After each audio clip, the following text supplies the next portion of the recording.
YSR Congress party అధ్యక్షులు మాజీ ముఖ్యమంత్రి వైఎస్ జగన్మోహన్ రెడ్డి ఆదేశాల మేరకు దర్శిపట్టణంలో ఉన్న వెంకటేశ్వరస్వామి దేవాలయంలో శనివారం ప్రకాశం జిల్లా వైఎస్ఆర్ కాంగ్రెస్ పార్టీ అధ్యక్షులు దర్శి ఎమ్మెల్యే డాక్టర్ బూచేపల్లి శివప్రసాద్ రెడ్డి ఆధ్వర్యంలో ప్రత్యేక పూజా కార్యక్రమాలు నిర్వహించారు. పవిత్రమైన తిరుపతి లడ్డు వ్యవహారంలో కూటమి ప్రభుత్వం అసత్యాలు ప్రచారం చేసి కోట్లాది మంది భక్తుల మనోభావాలతో ఆడుకున్న ముఖ్యమంత్రి చంద్రబాబు నాయుడు, డిప్యూటీ ముఖ్యమంత్రి పవన్ కళ్యాణ్ కి ఆ భగవంతుడే బుద్ధి చెప్తారని ఎమ్మెల్యే బూచేపల్లి శివప్రసాద్ రెడ్డి అన్నారు. ఈ కార్యక్రమంలో జడ్పీ చైర్మన్ బూచేపల్లి వెంకాయమ్మ, పట్టణ నాయకులు, కార్యకర్తలు పాల్గొన్నారు. హిందువులు పవిత్రంగా పూజించే తిరుపతి వెంకటేశ్వర స్వామి మీద చంద్రబాబు నాయుడు గారు కావాలని అసత్య ప్రచారాలు చేసి ఆ లడ్డులో జంతు కొవ్వు కలిసింది, పంది కొవ్వు కలిసిందని చెప్పేసి అసత్య ప్రచారాలు చేయటం వల్ల రాష్ట్రంలో హిందువులు మనోభావాలు దెబ్బతిన్నాయి. కాబట్టి దానికి ఈరోజు దర్శి నియోజకవర్గంలో వైఎస్ఆర్సీపీ క్యాడర్ మొత్తం కలిసి వెంకటేశ్వర స్వామి దగ్గర పాప పరిహార పూజలు చేయడం జరిగింది. ఈరోజు రాష్ట్రంలో చంద్రబాబు నాయుడు గారు ముఖ్యమంత్రి అయిన తర్వాత ఎన్నో విధాలుగా వైఎస్ఆర్సీపీ మీద, వైఎస్ఆర్ కాంగ్రెస్ పార్టీ మీద, జగన్మోహన్ మీద కావాలని చెప్పి ఎన్నో ప్రచారాలు చేస్తున్నాడు.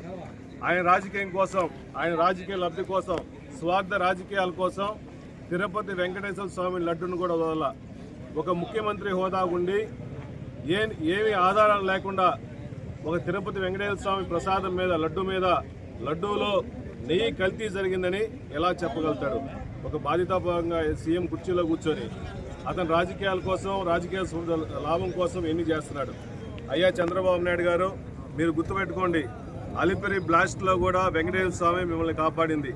అటువంటి వెంకటేశ్వర స్వామి మీద మీరు కూడా ఆరాధ్య దైవంగా పూజించే వెంకటేశ్వర స్వామి మీద వెంకటేశ్వర స్వామి ప్రసాదంలో లడ్డూలో నెయ్యి కలిసిందని చెప్పి అసత్య ప్రచారం చేయడం నిజంగా చాలా బాధాకరంగా ఉందని చెప్పి సభావం తెలియజేస్తున్నా.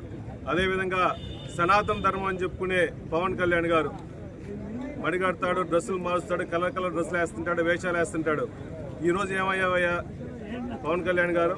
సిబిఐ కానీ ఎన్డీఆర్ఐ కానీ క్లియర్గా దీంట్లో ఈ లడ్డులో కొవ్వు కలవలేదు, పంది కొవ్వు కానీ జంతు కొవ్వు కానీ కలవలేదని చెప్పేసి క్లియర్గా స్టేట్మెంట్ ఇచ్చిన తర్వాత ఈరోజు ఏం మాట్లాడకుండా దాచుకొని కావాలని చెప్పేసి ఇంకా ఫ్లెక్సీల రూపాన సోషల్ మీడియా మీద కూడా ఒక అబద్ధాన్ని నిజం చేయాలని చెప్పేసి కావాలని పదే అంతలోనూ సిబిఐ స్టేట్మెంట్ ఇచ్చిన తర్వాత కూడా దీంట్లో ఎటువంటి కలుషితం జరగలేదు, ఏ విధంగా కొవ్వు పదార్థాలు కలవలేదని చెప్పినా కూడా ఇంకా ఫ్లెక్సీలు సోషల్ మీడియాలో చేయడం నిజంగా చాలా బాధాకరంగా ఉంది. చంద్రబాబు నాయుడు గారు ఫస్ట్ నుంచి కూడా రాజకీయాల కోసం, వాళ్ళ స్వార్థం కోసం ఎన్నో విధాలుగా వాడుకున్నాడు. వెంకటేశ్వర స్వామి లడ్డును కూడా వదలలేదు. అయ్యా చంద్రబాబు నాయుడు గుర్తుపెట్టుకోండి, దయచేసి ఇటువంటి విష ప్రచారాలు మాడుకొని నిజంగా ఈ సిబిఐ స్టేట్మెంట్లో మీరు ఏమేమి ప్రొడ్యూస్ చేశారో అవి నిజాలు బయటకు కూడా చెప్పాల్సిన అవసరం ఉంది. ఇప్పుడైనా మానుకొని నేను తప్పు చేశాను, వెంకటేశ్వర స్వామి ప్రసాద్ మీద తప్పు స్టేట్మెంట్ ఇచ్చాయని చెప్పేసి మీ స్టేట్మెంట్ కూడా వాపసు తీసుకోవాల్సిన బాధ్యత మీకుందని చెప్పి సభావం తెలియజేస్తున్నాను. అదేవిధంగా ఈ హిందూ పరిరక్షణ కోసం జగన్మోహన్ గారు ఎన్నో గుళ్ళకి ఎన్నో విధాలుగా డెవలప్మెంట్ కార్యక్రమాలు చేశాడు.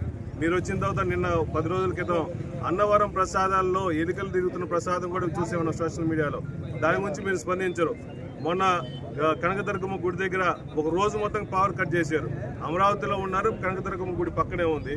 అటువంటి పవిత్ర దేవాలయాల్లో కూడా కరెంటు కట్టలు చేస్తూ ఉంటే హిందూ పరిరక్షణ మీరు ఏం చేస్తున్నారు?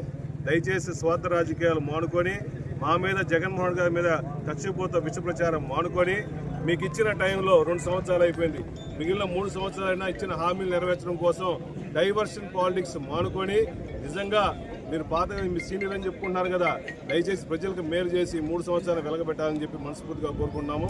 ఎప్పుడు కూడా మా నాయకులు కానీ, జగన్మోహన్ గారు కానీ సీఎం కుర్చీలో ఉన్నంత వరకు హిందూ ధర్మం కోసం, ఎప్పుడు పరిరక్షణ కోసం మేము ఎప్పుడు కాపాడుతామని చెప్పి మనస్ఫూర్తిగా